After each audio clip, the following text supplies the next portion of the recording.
Hey friends, my name is Britt. Welcome to my channel if you are new. If you are, my channel is all about Etsy, side hustles, honestly any way that you can make money. So feel free to subscribe to my channel and like this video. Today we are discussing things I wish I would have known before I started selling on Etsy.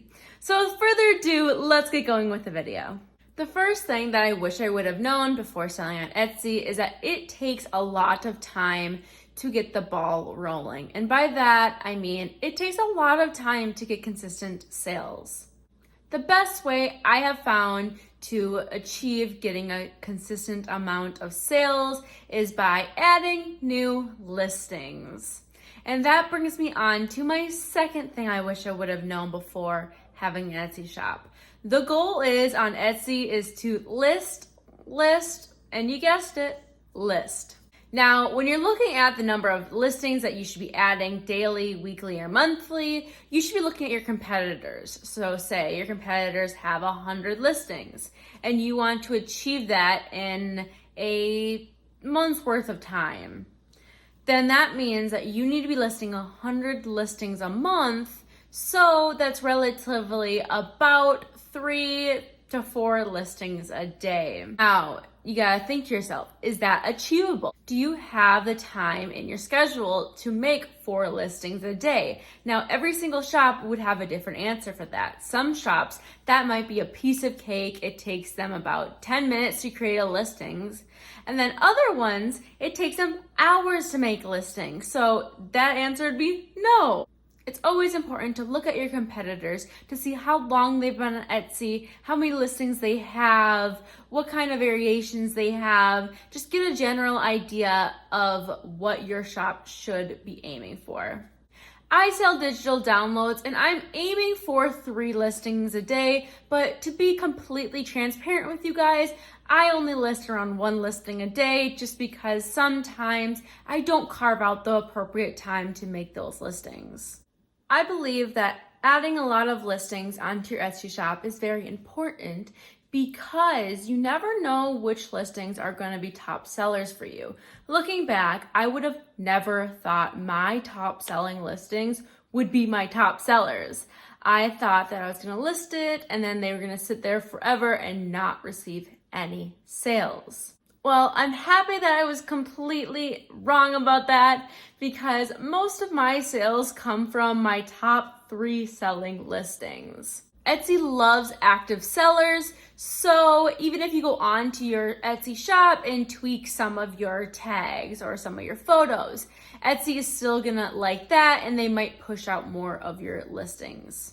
The third thing I wish I would have known before selling on Etsy is it is not as easy as some YouTubers make it out to be. I'm not gonna lie, when I first started out 4 to 5 years ago, I started Etsy because I watched a YouTube video. I watched a couple that was doing print on demand and making over $500,000 a year, and that number right away made my eyes go big, and I said, yes, I want to do this. I want to make that money too. That first night, I created 20 listings and I thought that I was gonna go to sleep, wake up and have orders. Well, when I woke up that next morning and there was not a single order there, I was pretty bummed. The way I look at it is imagine you are 5 years old.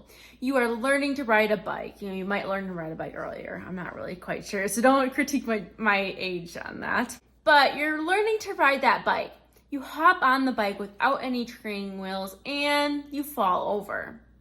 You can't expect just to get on that bike and start going like a pro athlete. You have to make mistakes, keep working at it, critique every step you make, and then eventually you might be able to achieve to be that pro athlete. But it takes time and effort. It didn't just happen overnight. The fourth thing I wish I would have known before selling on Etsy is that I wish I would have put all of my listings as a manual relist. So if you do not know, when you are creating your Etsy listings, you can either choose to have it auto relisted or manually relisted. When I first started out, a lot of YouTubers were saying, do auto relisting, do auto relisting, do auto relisting. And I did auto relisting because their point behind that was that you won't have to worry about relisting it, and it's automatically going to relist within that 4 months if it does not sell. But starting out, my skills were improving every single day. So you can imagine a listing from 4 months ago does not reflect my skills from that day it was getting relisted. So what I have been doing now is that I manually list all of my listings. And then once they expire, I will go through my expired listings and I will see which listings I think still have a good shot of making sales. And then once I decide those listings, I will go ahead and relist them onto my Etsy shop. It takes me only, I would say, 2 to 5 minutes to do this task every single month. So when people are pushing you to auto relist, I can't agree with that because I think that skills change, maybe your style's changed, and you want to stay on brand with your current listings. The last thing I wish I would have known before selling on Etsy is that you need good tags. I am so embarrassed to say this, but when I first started selling on Etsy, I actually added my listings without any tags.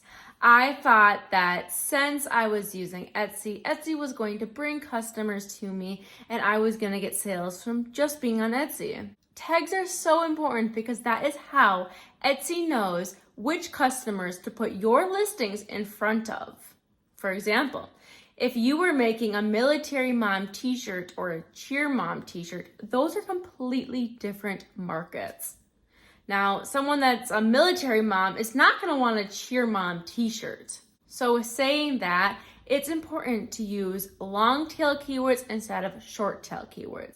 The way I find the best keywords is by using websites like Sale Samurai. Sale Samurai allows you to look at your competitors' tags, allows you to see how tags are ranking, how many people are looking up that tag. It even helps you find good tags for Google. One really cool feature that Sale Samurai has is that say you have a listing that is one of your competitors, but they are getting more sales than you are.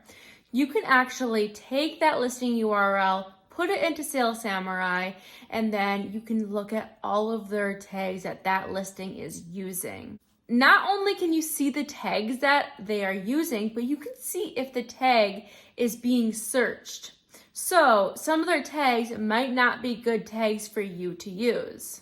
I will link Sale Samurai down below. If you decide to sign up, you will get a 3-day free trial. And then after that, with my discount code, which is BRIT20, it is case sensitive, so use all lowercase letters, you will get 20% off of your subscription. All right, guys, that's all I have for you today. Make sure to like this video, subscribe to my channel so you can see further videos from me, and I will see you in my next video.